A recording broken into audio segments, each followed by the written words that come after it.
In my opinion, it's been pretty jarring to see that we've had such a big hole within the FNaF community, and sure, you can definitely point out the fact that we've had heated debates over stuff like Midnight Motorist, but that's just a piece of a game, not one entire plot to a game that came out over 11 years ago. But this kind of feeds into what I think is the biggest con when it comes to the FNaF lore, where it's basically unsolvable. That's not to say that somebody can't fully figure it out and be right about the lore, but it's the fact that somebody can figure it out and be right, but there's so many theories that could fit that nobody would know who has the fully correct story. Which is why I personally think that Scott should really just kind of put his foot forward and clear up some confusion when it comes to the old lore, because as I said, there's a million different theories, and obviously one of them has to be right. And if Scott's not going to clear some air about some older theories, then he can at least clear some air when it comes to an entire game. And I think having such a massive gap of confusion is going to demotivate people when it comes to even theorizing. And that's why I think we've seen a decline when it comes to theorist videos anyway. But regardless of all the shoulda, coulda, wouldas, I'd like to throw my hat in the ring and tell you what I think happened within Five Nights at Freddy's 2. But before this video begins, I have a little announcement to make. I've started a membership badge within the channel. Now trust me, this is going to be one of the only times that I advertise this, because I don't want to be one of those YouTubers that are just like,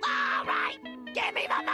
But I am trying to save up for a PC because I edit everything on my phone, and every time I'm editing one of these videos, it feels like my phone's about to explode and I can't really handle that anymore. So I just thought, hey, what's a better way to speed up that PC process and also bring some community together? You'll get the normal stuff like videos that only you can watch, and you'll get early access to public videos. But something that I've decided to do that I think is pretty cool is that you can self-promote yourself. If you upload a new channel and you comment on one of my videos and you are a member, I will shout you out in one of my videos promoting your channel. You'll also be able to use exclusive little emojis within the comment section that I just think are kind of cool. But that's about it. Anyways, with all that being said, thank you for clicking on this video, and let's begin. Now, if you don't know, Fazbear Entertainment takes place in November of 1987. That is 4 years after 1983. 1983 being when the crying child gets killed. I think that in between 1983 and 1987 is also when Charlie dies, somewhere around 1984 to 1985. I believe this because I think that Evan is killed within Fredbear's Family Diner, which is the reason for it shutting down, but I also think that Charlie is killed within Fredbear and Friends, which is why that shut down. And a couple of years later, Freddy Fazbear's Pizzeria shows up in 1987, which is where FNaF 2 takes place, obviously. Now, as I just said, you learn at the end of the game that this game takes place within November, and even if you complete every single night, you are only there for a week. But if you listen to the night one phone call, phone guy says this. Hello and welcome to your new summer job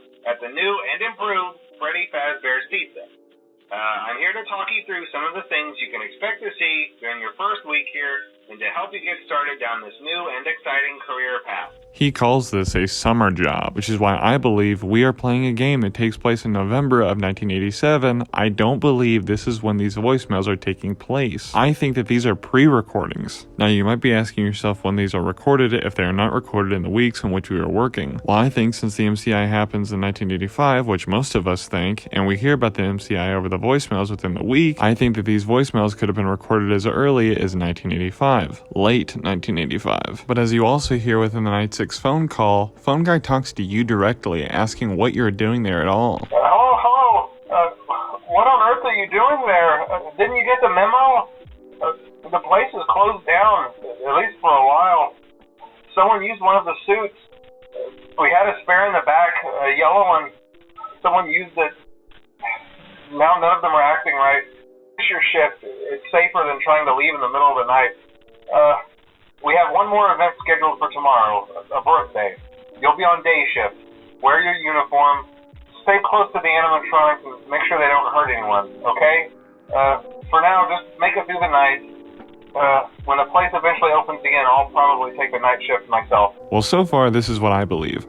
I think that the first 5 nights were recorded for when William Afton was working there. We hear about him in the first phone call. You're only the second guard to work at that location.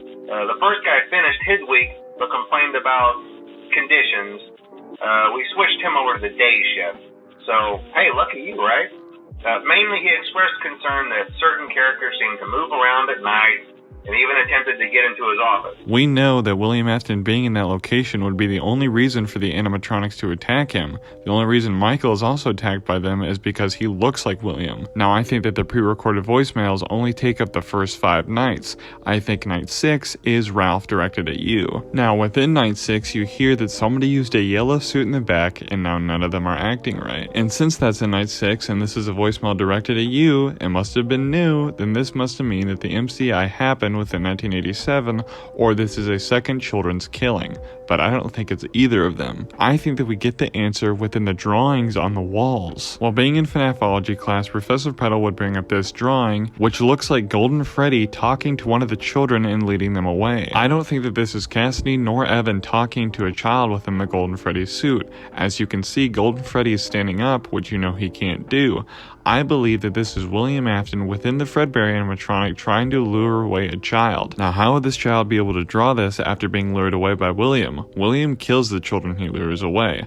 I think that William failed, and I think it'd be pretty damn traumatic for Cassie and Evan to witness their own suits being used for an attempted murder on a child. Why would all the animatronics not be acting right if this only happened to Cassie and Evan? Well, we already know that Fredbear is able to have massive influence on every animatronic around them after UCN. So why wouldn't they be able to kick all the other animatronics in the third gear after having such a horrible experience? Now, with this in mind, let's go over the nights in order. You sit down for your first night and you are greeted by a pre-recorded voicemail. It's a very vanilla scripted welcoming to your summer job at the very first Freddy Fazbear's Pizza. Now, as I said, this is a pre-recording, so it's going to say summer job even though this is a job that you're taking in November. The reason the Fazbear Entertainment does not give you fresh new recordings is because not only are they just a lousy company, but because Phone Guy really goes over the brass tacks of everything you're going to need to know throughout the week. Now, I know that I already said that these are re-recordings from when William Afton was working there, but I don't know if that's fully true because of these reasons. William Afton is talked about within these voicemails being a past security guard, being the first guy who finished his week. Now, the reason that we know that this is William that he's talking about is because who the hell is going to go into these pizzerias, fight for their life for an entire week, and then leave? Nobody who is not involved within this story is going to do that, so obviously him being the person that he is would stick around. But if these are voicemails that were sent to William, why would they be talking about William being a past security guard if he was listening to these voicemails while he was a security guard? Well, again, we have no idea how long this pizzeria was around before it was closed. And you might say, well, the newspaper at the very beginning of the game tells us that this is a grand reopening, so it has to be new, guys. There's no way that there would be old voicemails from a new location, right? Wrong. I think that Freddy Fazbear's Pizza closed down in 1985 and then reopened at the same exact location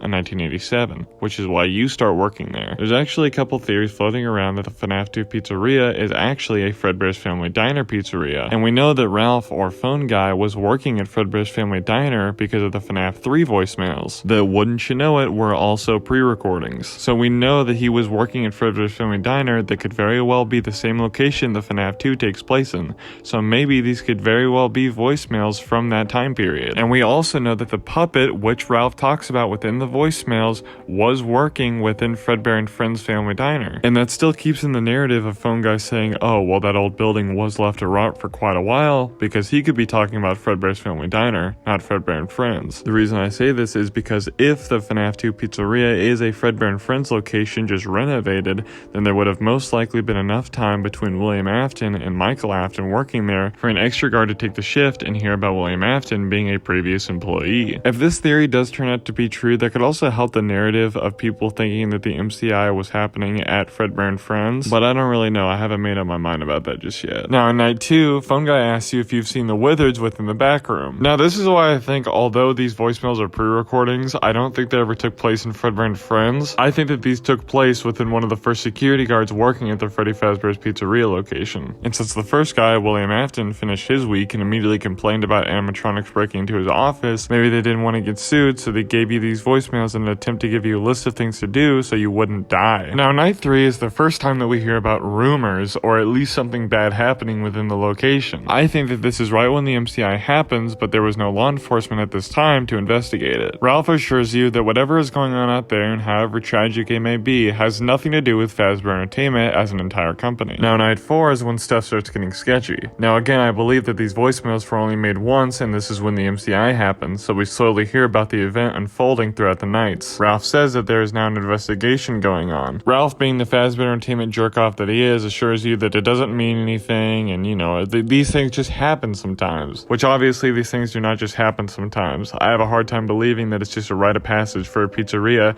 to be investigated by law enforcement. Hey, Editing Juffo here. I just realized that while I was looking for FNAF 2 theory videos, I found out that this guy actually, acknowledges the theory of what if the voicemails are pre-recorded. I haven't watched the video yet because I do want to get done with my theory. I don't want to just have to like scrap the video if this guy just schools me. But anyway, yeah, so apparently this is a theory that's actually been thought of before. But regardless, I haven't watched the video yet. I'll probably watch it after this video comes out.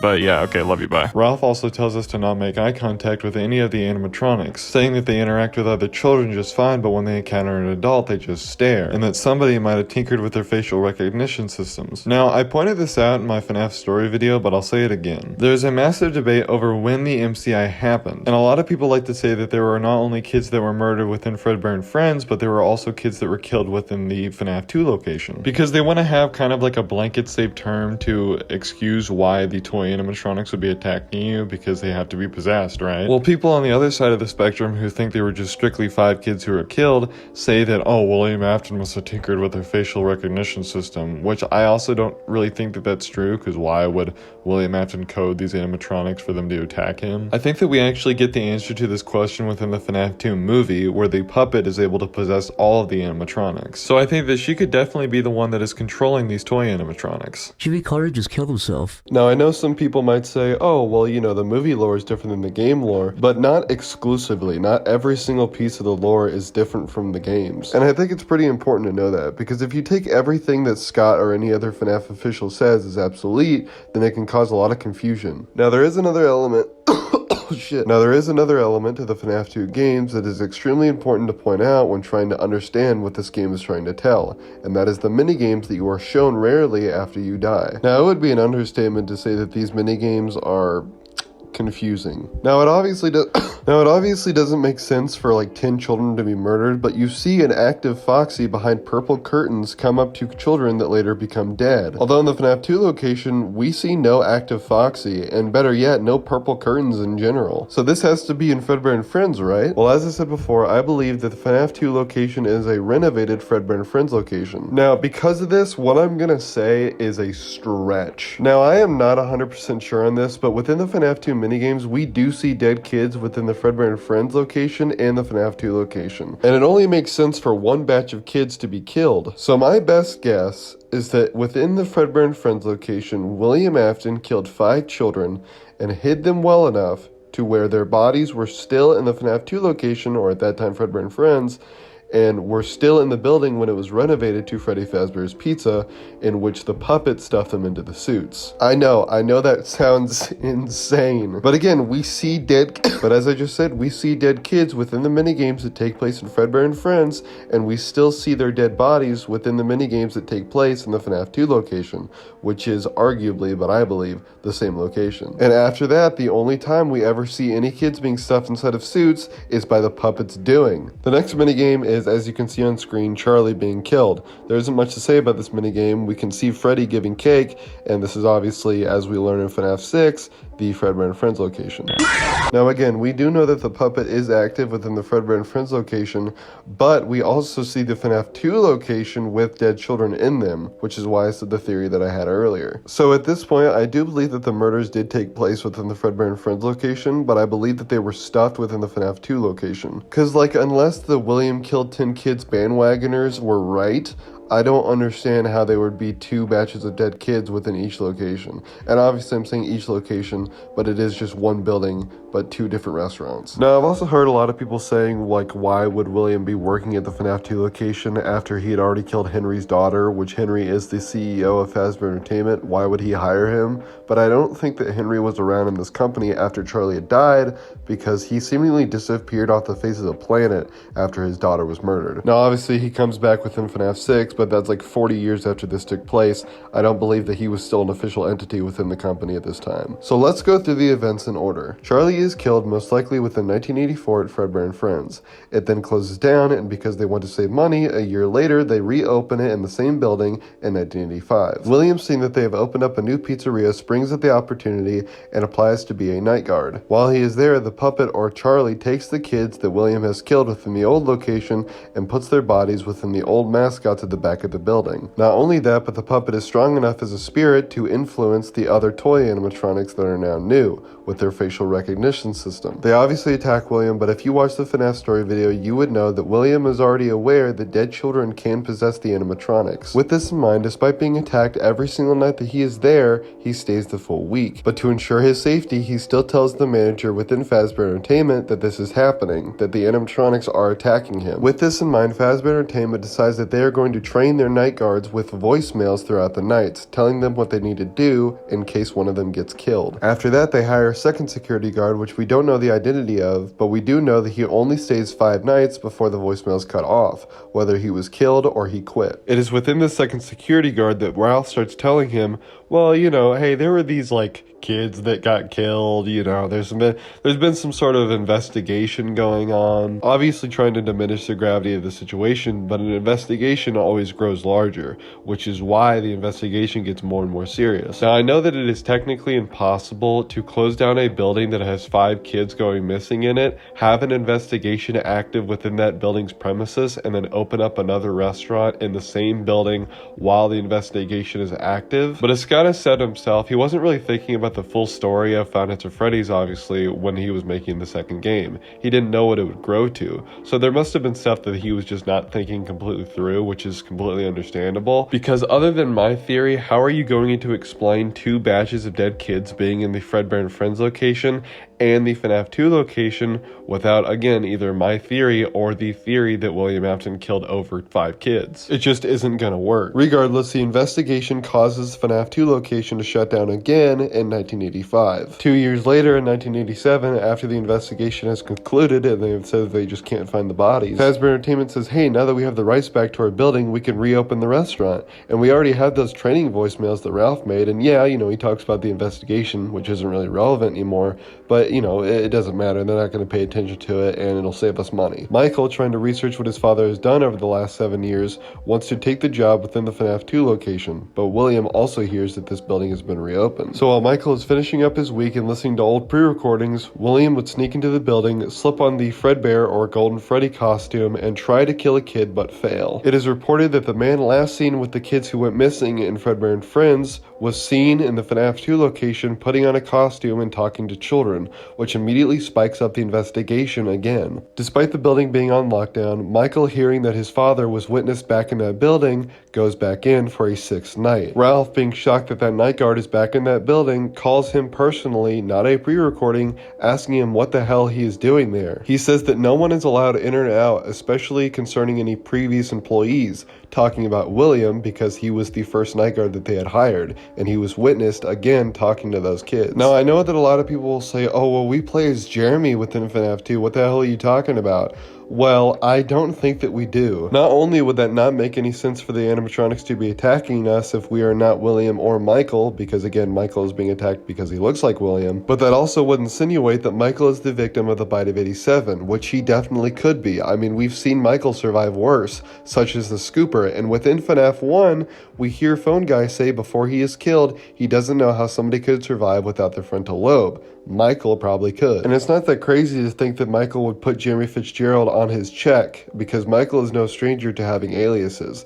Now, we do know that Jeremy is a canon character because of Help Wanted, but Jeremy could have definitely been the second night guard to work at the FNaF 2 location after William did. We do know that his mental health was horrible after he worked with Fazbear Entertainment, and maybe Michael kept himself anonymous, and Fazbear Entertainment, being the lazy-ass freaking company that they are, was just like, okay, well, he's gonna remain anonymous, and that's whatever, but we need a name on the check, so we'll just add the name of the last guy who worked with us. So they put Jeremy on the check. And then yada yada, Michael gets bitten, the pizzeria closes down, and then FNaF 1 happens years later. And that is what I believe happened within FNaF 2. I know I probably contradicted myself a couple times within that story, but again, it's so hard to just figure out what happened in that freaking game. That's gonna be it for the day's video. Sorry, towards the end of it, I started sounding like I have freaking corks up my nostrils. I just got super sick. I think I might have gotten the flu or something, and it just went elbow deep in my ass, and it was just really bad. Anyway, thank you for the massive support that my channel has been getting. I hope that we can get 4,000 subs by the end of this,